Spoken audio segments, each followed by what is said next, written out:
Assalamualaikum warahmatullahi wabarakatuh. Alhamdulillah wassalatu wassalamu ala Rasulillah wa ala alihi wa sahbihi wa man walah. Ashhadu an la ilaha illallah wahdahu la syarikalah wa ashhadu anna Muhammadan abduhu wa rasuluh. Allahumma salli wa sallim wa barik ala Muhammadin wa ala alihi wa sahbihi wa man tabi'ahum bi ihsanin ila yaumiddin. يا أيها الذين آمنوا اتقوا الله حق تقاته ولا تموتن إلا وأنتم مسلمون أما بعد.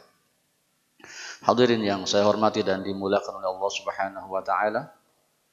Kita bersyukur dibangunkan oleh Allah Subhanahu wa taala, dibangkitkan oleh Allah Subhanahu wa taala dari kematian kita. Allah Subhanahu wa taala berfirman dalam Az-Zumar bahwasanya Allah menggenggam jiwa orang-orang yang sudah matinya dan orang-orang yang hidup dalam keadaan tidurnya. Jadi orang-orang yang tidur itu seperti mati. Jiwanya digenggam oleh Allah Subhanahu wa taala, maka tidak ada orang yang bisa menguasai dirinya pada saat tertidur. Dan Allah lepaskan ruh-ruh orang-orang yang masih diperkenankan hidup dan seterusnya ditahan orang yang memang takdirnya dia wafat atau mati dalam keadaan tertidur. Maka tepat doanya bangun tidur. Ya. Selama ini mungkin kita tidak memahami. Alhamdulillahilladzi ahyana. Segala puji bagi Allah, ahyana yang telah menghidupkan kami. Ba'da setelah. Ba'dama amatana, setelah mematikan kami. Ya. Kemudian ba'dama wa ilaihin nusyur, dan kepadanya kelak kita akan dikumpulkan. Maka tentu tatkala nikmat yang pertama kita sudah raih, yaitu kehidupan, maka bersyukur. Dan ciri bersyukur adalah menggunakan kenikmatan untuk beribadah kepada Allah Subhanahu wa taala.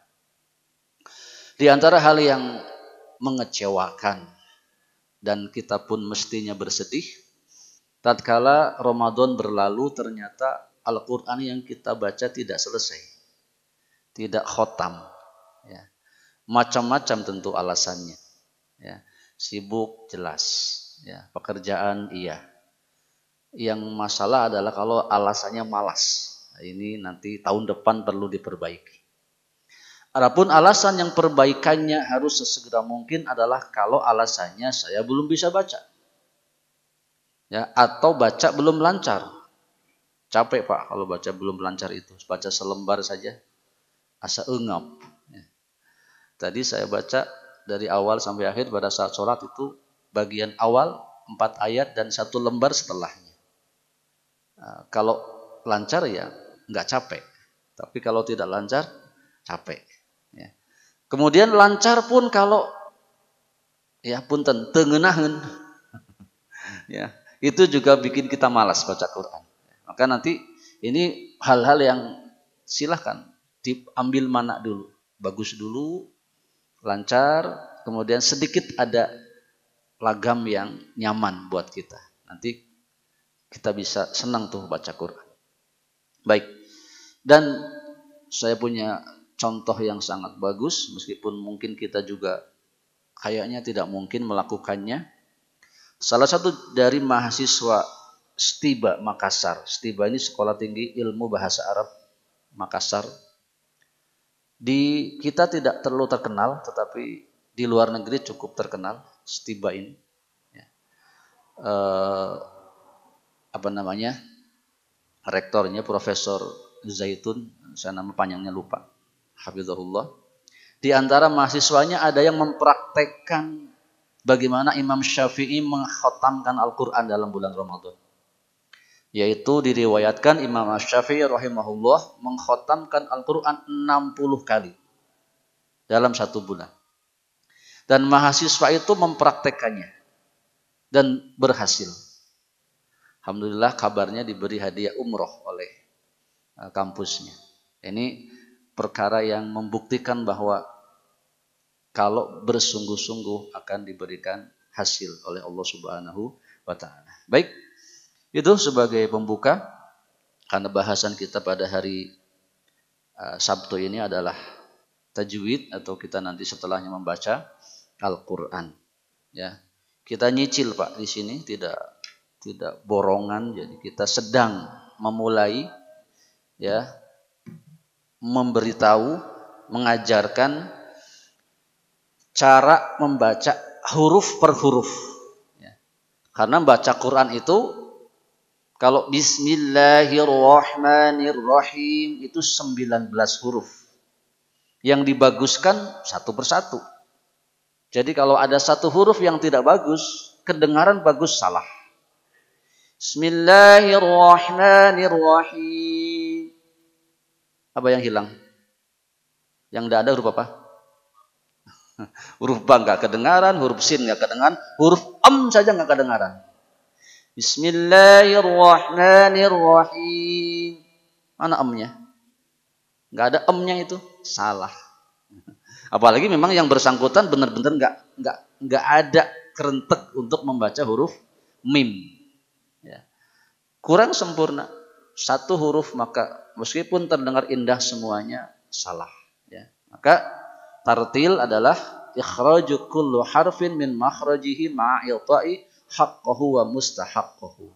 Tartil adalah membaca huruf per huruf dari makhrajnya dengan memberikan hak dan mustahak. Baik, kita sedang mempelajari makhraj. Yang sudah berlalu makhraj huruf dad. Ya, ad-dad. Makhraj dia ini lidah. Ini kita bagi 3 lidah kita. Ya, secara belajar tajwid dia akan belajar anatomi, minimal masalah lidah, gigi, kemudian langit-langit. Ujung lidah, tengah lidah, pangkal lidah. Ya. Huruf dad makhrajnya di sini atau di sini, dan ini kanan kiri menyentuh geraham atas. Sini bu. Ya.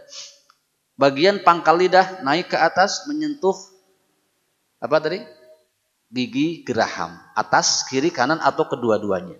Teorinya begitu, ya. Prakteknya lebih sulit daripada teorinya. Ya. Sudah berlalu maka tidak diulangi. Setelah huruf dad, kita pada huruf lam. Huruf lam makhrajnya, tempatnya di ujung lidah sampai akhir ujung lidah. Jadi ini ujung lidah. Kalau kita 2 di kanan 2 senti kiri pada lidah kita, itu namanya ujung lidah. Dan dia ada tepiannya. Jadi makhrajnya lam itu panjang. Kebanyakan orang mempraktekkan lam pada di sini saja. Sehingga suaranya lebih melengking. La.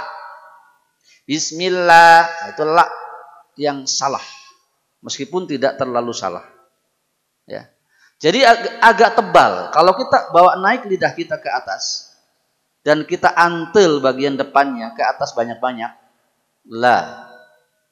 Nanti bunyinya la, bukan la. Ya, la. Ya.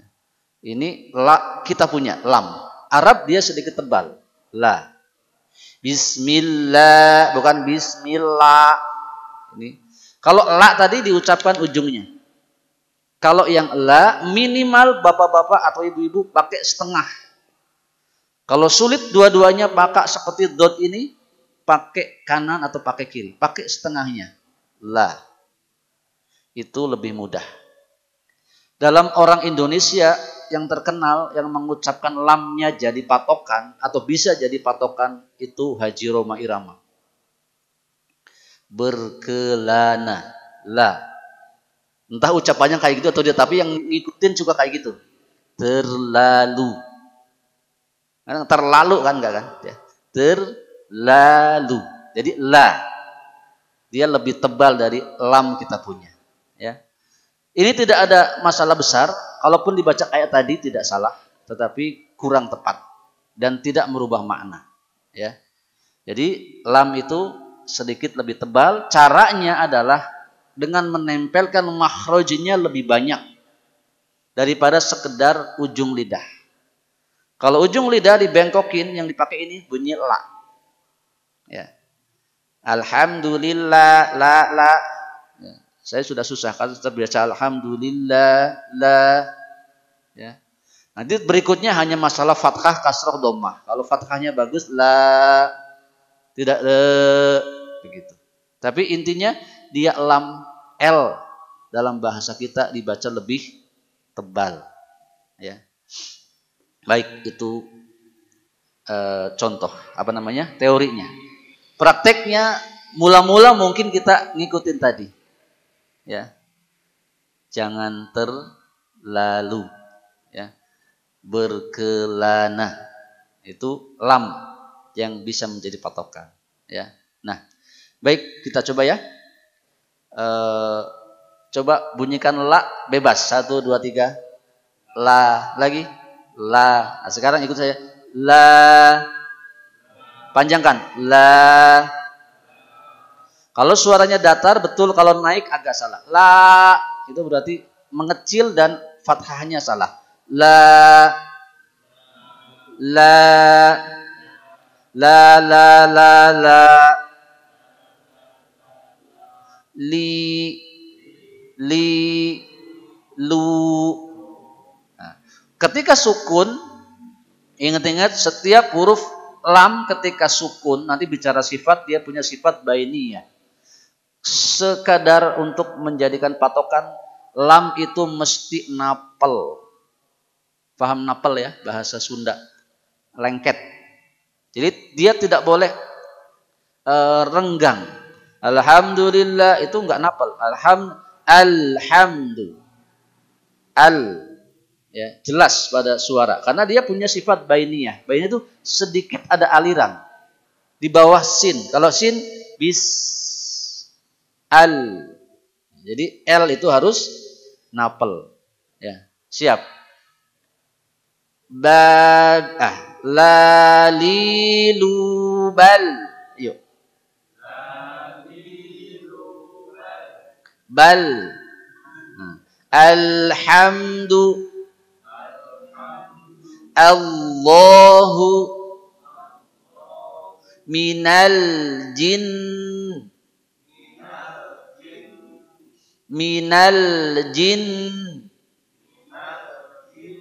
Nah, itu lam. Jadi lam ini kudu napel. Ya. Jadi kalau nanti ada renggang-renggang, kalau oleh kita yang mengoreksi itu kena biasanya. Karena kebanyakan orang atau banyak orang mengucapkan al itu tidak kena, ya, kurang terhimpit pada makhrajnya. Baik, Bapak Ibu sekalian hormati dimuliakan oleh Allah Subhanahu wa taala. Jadi makhraj lam urusannya dengan ujung lidah. Ya, sementara yang dipraktekkan kebanyakan orang ujung pisan, sedikit dari ujungnya. Sedangkan aturannya dia panjang. Ya, sehingga suara lam lebih agem, kata orang Sunda, lebih mantep atau lebih bergema. La, tidak la. Ya, meskipun itu nanti tidak menjadi kesalahan yang jali, yang merubah makna. Ya, tapi kalau bisa seperti itu. Nah, kemudian dalam praktek yang bisa dijadikan patokan, ini tadi saya bilang roma irama tadi, terlalu.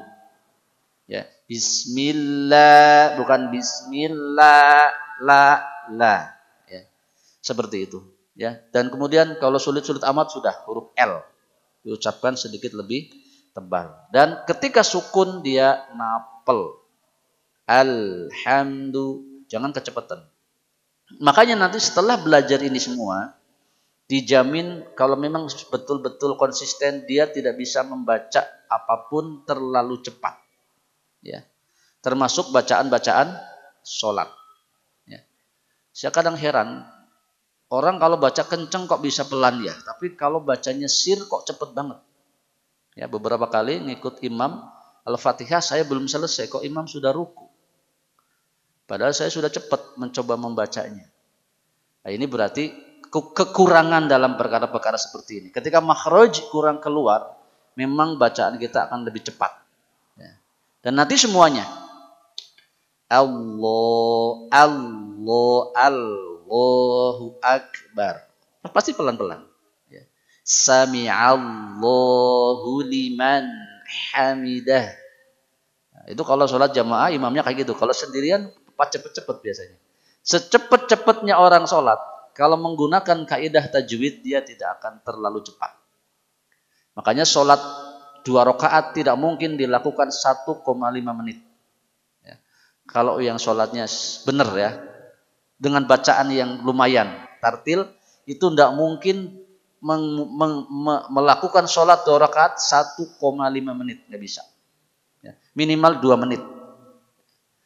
Itu pun Fatihah saja, tidak pakai surat-surat. Makanya lihat timer, kalau ada orang kok 1 menit selesai sholat, itu bisa dipastikan bacaannya awut-awutan. Tidak kena kepada bacaan yang sebenarnya. Baik, itu saja untuk makhraj pada hari ini. Lam. Ya. La. Nama dia lam. Kita taunya la. Jadi lam namanya.